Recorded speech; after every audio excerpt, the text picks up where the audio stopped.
Hi mga ka-sisters! Ngayong araw nga, dumating na yung mga parcel na in-order ko, mga gamit ng anak ko para sa school niya. In-unbox ko na nga rin lahat para makita ko nga yung quality at ayan, ang gaganda nga. Pero kahit maganda yung sapatos, na pagdesisyonan ko ipatahi ito para mas lalong tumibay. Pasukan na naman nga bukas mga ka-sisters. Sakto nga at nagsidati nga ng mga gamit ng anak ko sa school bago magpasukan. Pasensya na nga pala kayo kung ngayon lang ako nakapag-upload ng video ulit. Medyo naging busy lang. Pero ngayon, babawi ako. Magluluto naman ako ngayon ng specialty kong papaitan. Kapag nga nagluluto ako neto, ay talaga naman blockbuster yan sa inuman. Kasi naman talagang masarap tong ipulutan. Nabanggit ko nga sa inyo na nagtitinda ako dati ng mga pagkain katulad ng mga tapsilog, pati na nga netong papaitan. At talaga namang itong papaitan ang unang laging nauubos. Ewan ko, sabi ng mga naging suki ko sa papaitan ay kakaiba nga daw ang lasa neto sa lahat na natikman nila. Wala namang espesyal sa pagluluto ko ng papaitan, matrabaho nga lang. Pagkatapos kong hugasang mabuti itong laman loob ng baka, ayan, sinalang ko muna sa pressure cooker hanggang sa lumambot. Habang naghihintay nga akong lumambot itong pangpapaitan, ito naghiwa muna ako ng mga sangkap. 1 kilo nga lang pala ng pampapaitan yung niluluto ko dyan kasi naman pang ulam lang yan. Matagal-tagal na rin kasi ako hindi nakakapagluto nito kaya ayan, magluluto ako ngayon ng pang ulam namin. Kapag nga nagluluto ako netong papaitan, dinadamihan ko talaga lagi ng mga sangkap. Siguro isa nga yung sa sikreto kung bakit masarap yung papaitan ko kasi hindi ko tinitipid. Kakailanganin nga natin dito ng maraming bawang, sibuyas, luya, silik, at kalamansi. Pagkatapos ko nga magayat ng bawang, sibuyas at luya, ayan naman maggagayat na ako ng kalamansi at mga silik. Naglagay na rin nga ako ng plastic gloves dyan sa kamay ko kasi nga mahapdi sa kamay kapag ka naghiwa ka ng maraming silik. Pagkatapos ko nga gayatin ng lahat ng mga sangkap ay sinilip ko na nga yung karne at sobrang lambot na. Syempre, hindi natin pwedeng hindi tanggalin itong mga lumulutang na mga sebo na to. Nakakatakot naman kasi talagang humigop ng sabaw kapag ganyang may nakikita kang lumulutang na sebo. At ayan nga, sa kabilang kawali, igigisa ko naman itong mga sangkap. Ginigisa-gisa ko nga lang muna itong bawang, sibuyas, luya at mga sili. Sa ganitong paraan nga ay mas mapapasarap natin itong papaitan natin. Habang hinihintay ko nga matusta itong mga ginigisa ko ay hinango ko muna itong mga isaw at bituka. Sinunod ko na nga rin agad dito sa ginigisa ko ang mga sili at pati na nga rin itong mga karne ng papaitan. Opo, sinasama ko po talaga itong laman loob sa pagigisa para mabawasan pa yung lansa. At sa ganitong paraan ay mas magiging malasa nga itong magiging sabaw ng papaitan natin. Ihinulog ko na nga rin dyan yung ginupit-gupit kong isaw at bituka. Nagtimpla na nga rin ako dyan ng asukal, paminta at magic sarap. Tansyahan nga lang din ang paglagay ko ng mga panimpla dyan. Hinalo-halo ko nga lang na mabuti hanggang sa matusta. Hindi ko na nga rin matandaan kung saan ako natuto magluto na itong papaitan. Basta ang natatandaan ko nung buntis ako sa panganay ko ay kumain kami ng papaitan doon sa may Caloocan. Talaga namang nagustuhan ko at nasarapan nga kami mag-asawa sa pagkain nito. Kaya naman inaral ko ang pagluluto. Nang makita ko nga't okay na at tostado na nga itong ginigisa ko, ayan, sinaling ko na siya sa sabaw ng papaitan. Sisimutin ko nga lang rin yung mga nakadikit na yan kasi pampadagdag lasa yan. Sinasadya ko rin talagang tustahin ng mga ginigisa ko para magkaroon ng ganyan dikit-dikit at para nga maging mas malasa. Nang okay na at nasimot ko na at malinis na yung kawali, ayan, tinakpan ko muna hanggang sa kumulo. Nang kumulo nga, tinimplahan ko na rin ito ng isang beef cubes, pati na rin itong pinigaan kong kalamansi kanina. At syempre, hindi na naman ako mapapakali kapag ganyang may nakikita akong lumulutang na sebo. Pag kumain ka talaga yan at hindi mo tinanggal ang sebo, tapos uminom ka ng malamig na tubig, naku po, talaga naman. Ayan na nga, at sinunod ko na nga rin itong apdo, itong magsisilbing pampapait dito sa papaitan. Bukod nga sa kalamansi, naglalagay din ako dito ng kaunting sinigang mix, pampadagdag asin. Nung nilasahan ko nga, natabangan pa ako, kaya't naglagay pa ako dyan ng konting asin. Nung pagkalagay ko nga ng asin at pagtikim ko, ayan, perfect na. Tignan nyo naman yan, naipon nating sebo na yan, no? Puno ang isang mangkok. Nakakatakot. Eto na nga mga ka-sisters, kumain na tayo. Thank you po Lord palagi sa pagkain at blessing. Tignan mo naman yan, no? Tsura pa lang, talaga naman nakakatakam na. Subukan nyo nga rin yung ganitong luto sa papaitan mga ka-sisters, talaga namang masarap. Masarap na ipampulutan, masarap din ipang ulam. Hinay-hinay nga lang din sa pagkain nito, lalo na sa mga may rayuma dyan kasi nga laman loob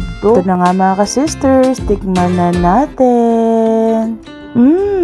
Talaga naman. Ang sarap ng sabaw. Tapos, partner mo pa na itong mainit na kanin. Napapaso-paso pa nga ako dyan kasi nga bagong luto lang pero dead ma lang ako. Tuloy-tuloy nga lang ang pagsubo ko dyan kasi naman masarap talaga to pag ganyang mainit. O paano mga ka-sisters? Hanggang dito na lang. Happy eating everyone. Thank you for watching. Bye!